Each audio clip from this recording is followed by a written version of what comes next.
Anakku.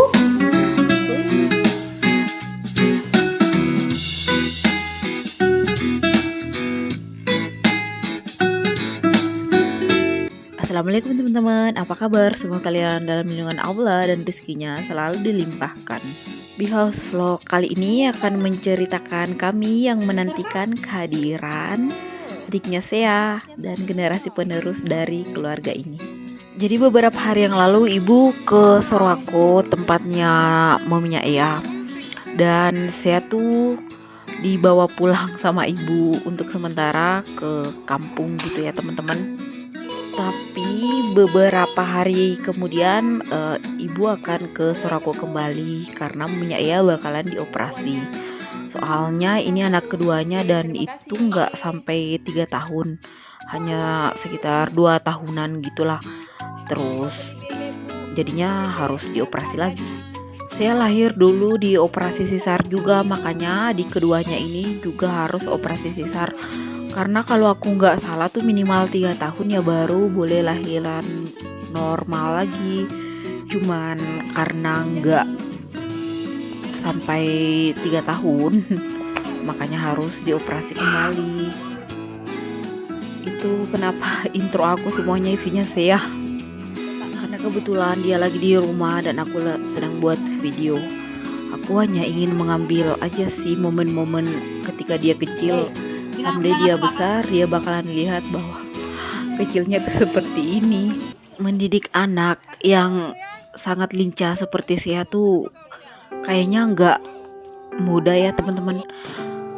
Di sini kita sangat berperan penting agar tidak menyisakan trauma kepada anak setelah dia besar.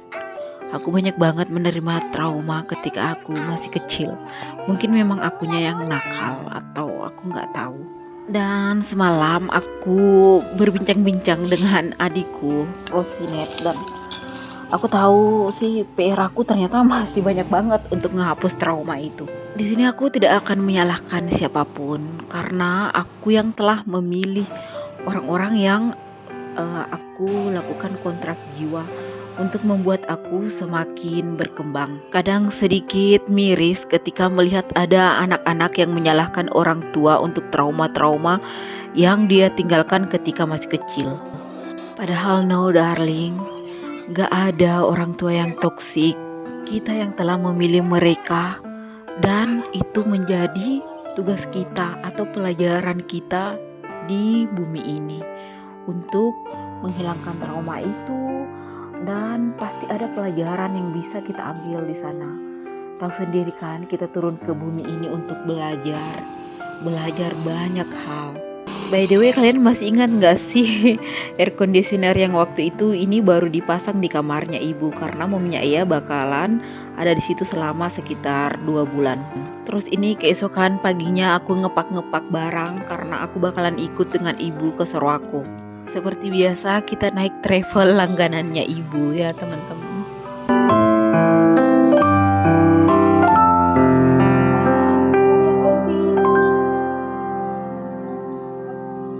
Ini kita sudah berada di atas mobil travel dan setelah kereokan beberapa saat akhirnya ia tidur juga. Seperti biasa pemandangan perjalanan ke sana tuh selalu indah. Dan ini ya aku nggak tahu dia lagi nunjuk apaan. Dan pas sampai Sorowako ternyata itu udah mendung. Di tempat aku udah sekitar 3 mingguan deh hujan terus. Di tempat kalian apa gitu juga teman-teman atau cuma di tempatku aja ya? Nah ini kita sudah sampai deh.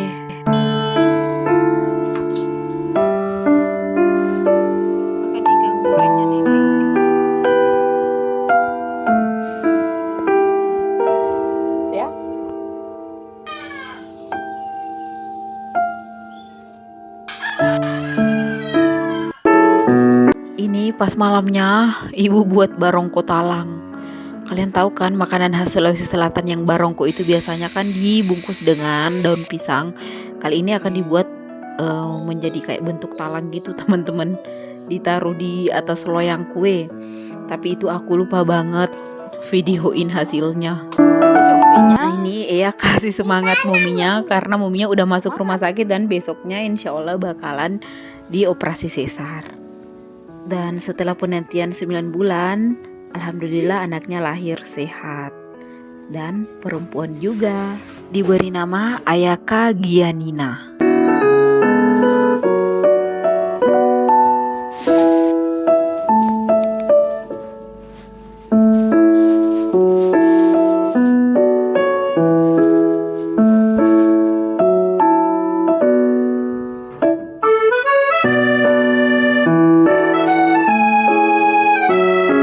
Di sini ibu aku godain saya bahwa adiknya bakalan dikasih ke adik aku.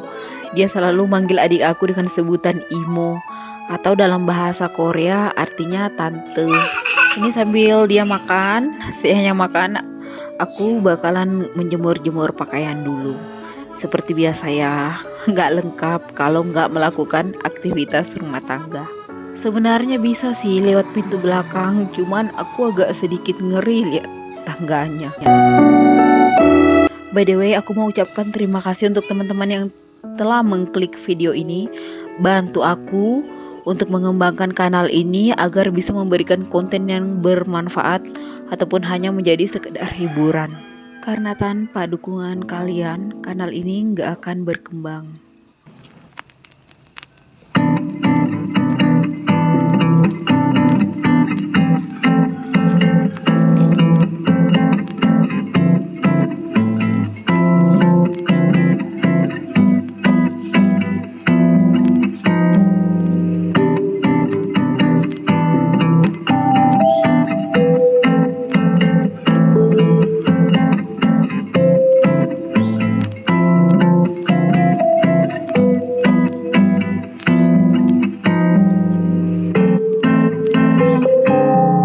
Sebenarnya aku udah gatel banget pengen jalan pagi, cuman ini bukan waktu yang tepat. Dan itu Umi lagi ngejemur.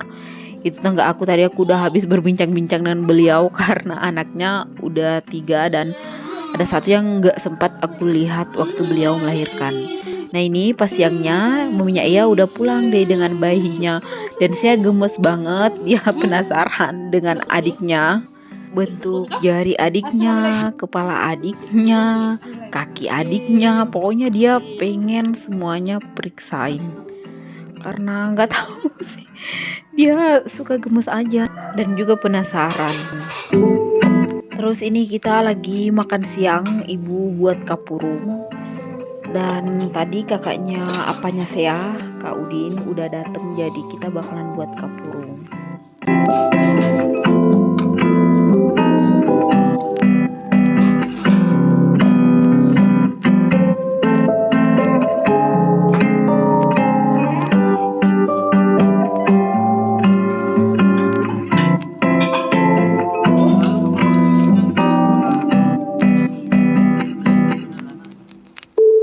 Selesai makan, seperti biasa, aku akan bersih-bersih dengan ibu.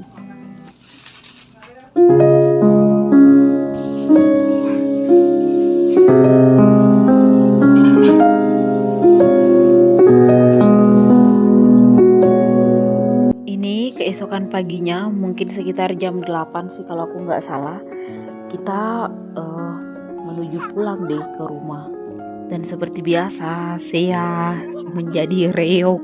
Mungkin karena di sini kita antri lama banget, jadinya dia bosen dan bolak-balik dari kursi depan ke belakang, dari belakang ke depan. You know lah, saya.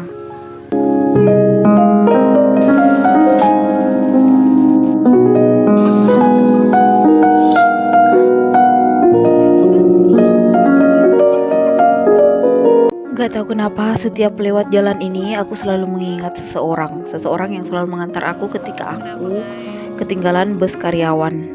Teman-teman tahu nggak, kita nggak pernah benar-benar rindu dengan seseorang, yang dirindukan itu adalah momennya. Itulah mengapa sekarang aku senang banget ngerekam hal-hal yang bahkan random menurut orang mungkin, tapi menurut aku itu suatu momen sih, dan menjadi kenangan suatu saat nanti. Di sini kita singgah di toko oleh-oleh membelikan roti untuk adik aku dan beberapa camilan untuk dimakan di mobil. By the way, vlog aku udah mau habis. Terima kasih telah menontonnya sampai akhir. Thank you. I love you and bye.